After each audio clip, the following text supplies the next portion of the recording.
It's a warm summer night. A family gathers outside their house, chatting and laughing after dinner. A little boy runs around playing, full of joy, full of life. Suddenly, an older neighbor walks by, glances at the boy for just a few seconds, and quietly keeps walking. Within hours, the boy develops a sudden fever. He cries through the night, and nothing seems to calm him. The next morning, his grandmother whispers to his mother, "Someone gave him the evil eye." They light a small candle, wave some smoke over him, and whisper words passed down through generations. Slowly, the family believes the boy starts to recover. This story isn't a rare one. It's been told in different versions all over the world for thousands of years. The idea that someone's envious or harmful gaze can bring bad luck, sickness, or misfortune has lived longer than many civilizations.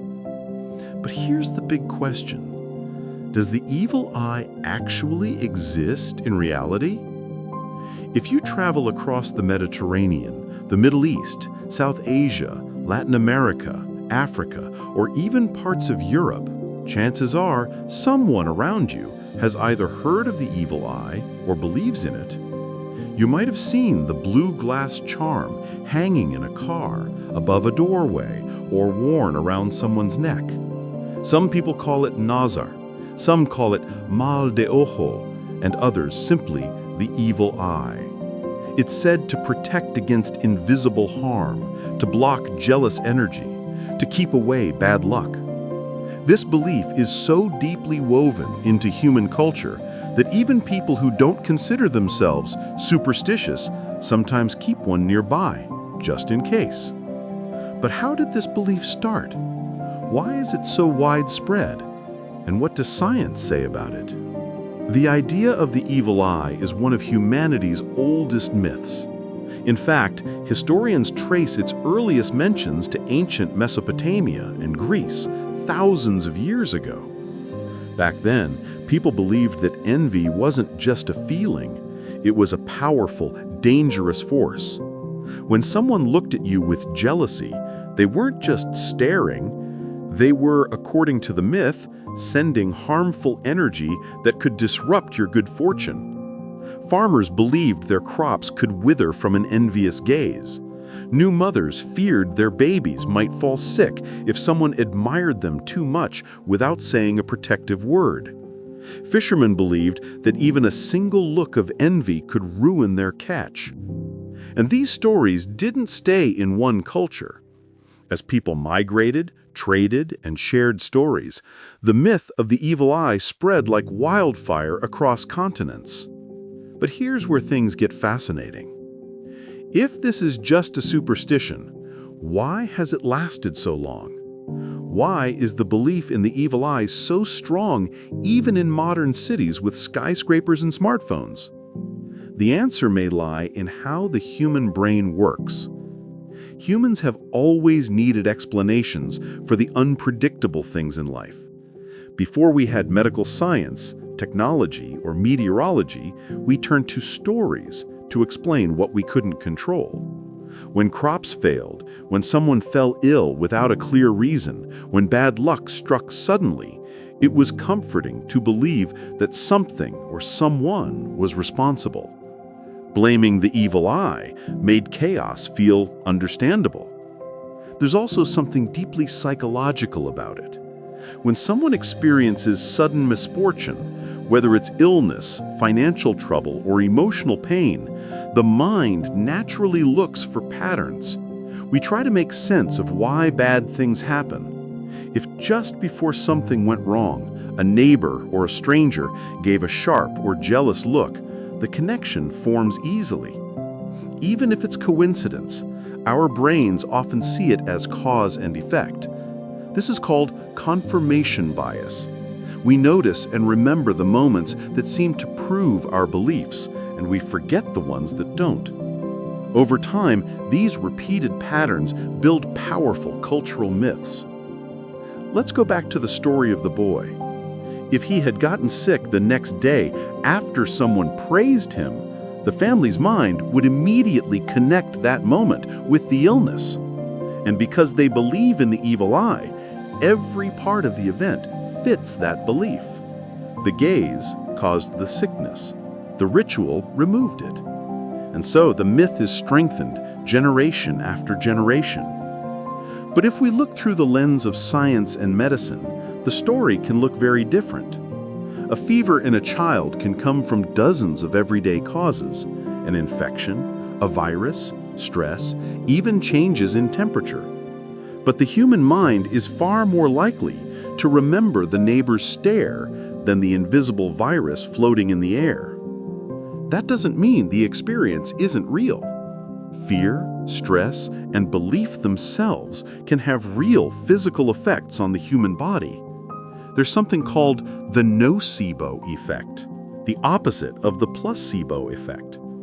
If someone strongly believes that something bad is going to happen, their body can actually start to respond in ways that make them feel worse.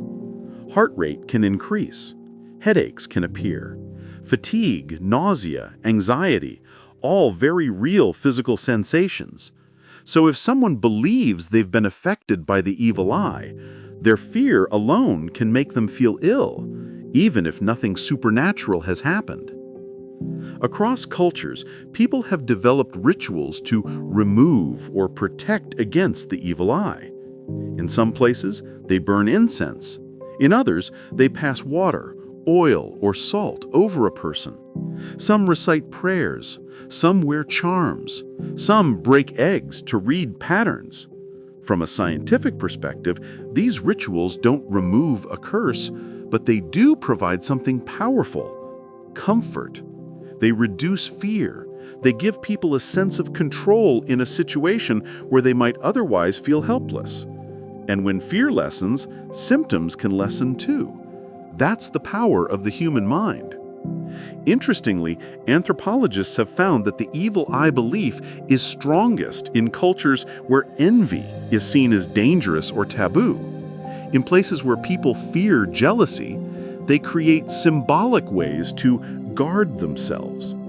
That's why newborns are often given black threads, blue beads, or little pins.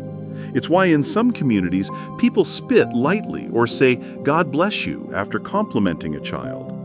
These small gestures are meant to neutralize envy, whether real or imagined.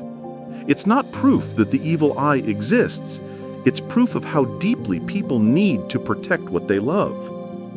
One of the reasons this belief remains powerful today is because it isn't tied to just one religion or country.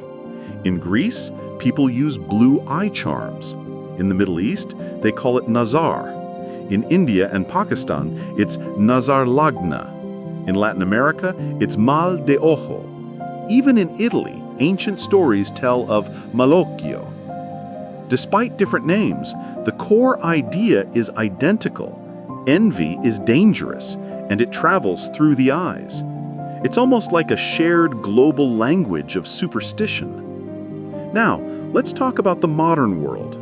We live in a time where information travels faster than ever. You'd expect ancient beliefs to disappear, but instead, the evil eye has gone viral. Millions wear it as jewelry, not just as protection, but as a fashion statement. Celebrities wear it, influencers feature it, and TikTok and Instagram are full of stories claiming real experiences. Some say they felt sick after someone gave them a bad look. Others swear that wearing a blue eye charm turned their luck around. But it's important to understand, wearing a symbol doesn't create supernatural protection. What it does do is give people psychological comfort. And comfort is powerful. The human belief in the evil eye isn't just about curses. It's a story about fear, protection, and how we try to make sense of invisible forces. Even though science doesn't support the existence of a supernatural evil eye, science does explain why people truly feel its impact.